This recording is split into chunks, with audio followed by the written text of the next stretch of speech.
Bismillahirrahmanirrahim. Assalamualaikum warahmatullahi wabarakatuh. Perkenalkan, nama saya Reza Nur Syafira dengan NIM 20210501010009 dari Prodi Ekonomi Syariah.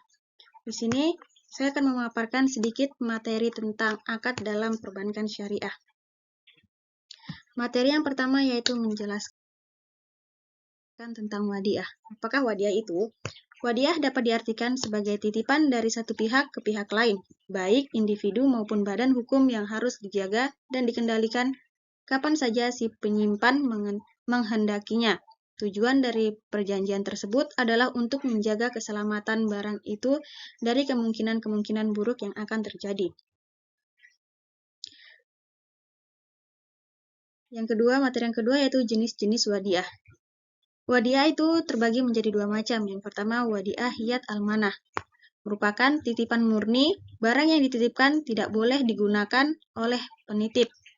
Misalkan kayak kita menitipkan motor kepada teman kita saat kita pulang kampung, maka motor itu tidak boleh dipakai oleh teman kita. Jenis yang kedua yaitu wadiah hiyat damanah. Jenis ini merupakan pengembangan dari wadiah hiyat al-manah. Hiyat al-amanah yang disesuaikan dengan aktivitas perekonomian. Penerima titipan diberi izin untuk menggunakan dan mengambil manfaat dari titipan tersebut.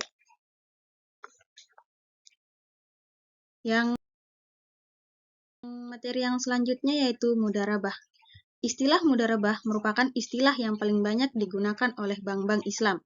Prinsip ini juga dikenal sebagai qirat atau muqaradah.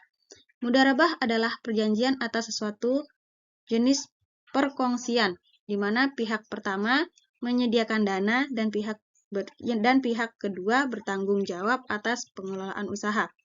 Usaha dibagikan sesuai dengan nisab atau porsi bagi hasil yang telah disepakati bersama sejak awal.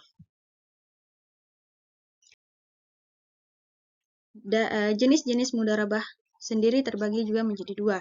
Yang pertama, mudharabah mutalaqah atau investasi tidak terikat, yaitu pihak penguasa diberi kuasa penuh untuk menjalankan proyek tanpa larangan atau gangguan apapun.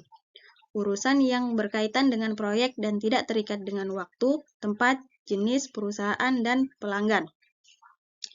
Jenis yang kedua yaitu mudharabah muqaidah atau muqayyah, yaitu pemilik dana membatasi atau memberi syarat kepada mudharib dalam pengelolaan dana, seperti misalnya hanya untuk melakukan mudharabah bidang tertentu, cara, waktu, dan tempat yang tertentu saja. Bank dilarang mencampurkan rekening lain pada saat investasi. Materi yang selanjutnya yaitu jenis akad yang sering digunakan dalam penghimpunan dana. Akad mudharabah adalah akad yang bisa digunakan untuk kegiatan penghimpunan dana dalam bentuk investasi syariah. Akad yang pertama yaitu murabahah. Pembiayaan ini merupakan bentuk pembiayaan berprinsip jual beli yang pada dasarnya merupakan penjualan dengan keuntungan atau margin tertentu yang ditambahkan di atas biaya perolehan. Pembayaran bisa tunai maupun ditangguhkan dan dicicil. Akad yang kedua yaitu bai salam. Salam merupakan bentuk jual beli dengan pembayaran di muka dan penyerahan barang di kemudian hari dengan harga, spesifikasi, jumlah, kualitas, dan tanggal dan tempat penyerahan yang jelas, serta disepakati sebelumnya dalam perjanjian. Akad yang berikutnya yaitu istisna. Istisna merupakan salah satu bentuk jual beli dengan pemesanan yang mirip dengan salam. Perbedaannya dalam istisna, pembayaran dapat di muka, cicil sampai selesai, atau di belakang, serta istisna biasanya diaplikasikan untuk industri dan barang manufaktur. Akad yang selanjutnya yaitu akad mudharabah. Pembayaran ini merupakan pembiayaan bagi hasil ketika bank sebagai pemilik dana atau modal, biasa disebut juga sahibul mal, menyediakan modal kepada pengusaha sebagai pengelola atau biasa disebut mudharib untuk melakukan aktivitas produktif dan syarat bahwa keuntungan yang dihasilkan akan dibagi di antara mereka menurut kesepakatan yang ditentukan sebelumnya dalam akad. Materi yang selanjutnya yaitu definisi ijaroh dan ijaroh muntahiyah bitamlik. Ijaroh dan ijaroh muntahiyah bitamlik atau IMBT merupakan transaksi sewa-menyewa yang diperbolehkan oleh syariah. Akad ijaroh merupakan akad yang memfasilitasi transaksi pemindahan hak guna atau manfaat atas sesuatu barang atau jasa dalam waktu tertentu melalui pembayaran, sewa, atau upah tanpa diikuti pemindahan kepemilikan barang. Baik, fungsi yang kedua yaitu kafalah.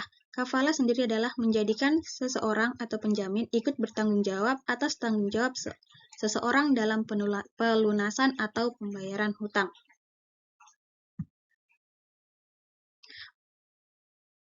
Fungsi yang selanjutnya yaitu wakalah. Wakalah sendiri adalah akad perwakilan antara dua pihak, di mana pihak pertama mewakilkan suatu urusan kepada pihak kedua untuk bertindak atas nama pihak pertama.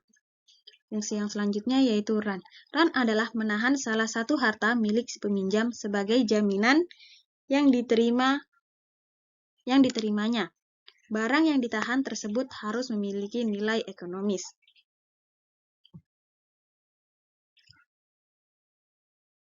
Fungsi yang selanjutnya yaitu al-qard. Al-qard adalah pembelian harta kepada orang lain yang dapat ditagih kembali atau dengan kata lain meminjamkan tanpa mengharapkan imbalan. Dalam al-qard diterapkan berupa al-qard al-hasan sebagai bentuk sumbangsih kepada dunia usaha kecil. Di Indonesia sendiri, dana untuk skim ini berasal dari dana badan amil zakat, infak, dan sedekah. Fungsi yang selanjutnya yaitu sarf. Sarf adalah transaksi pertukaran antara uang dengan uang.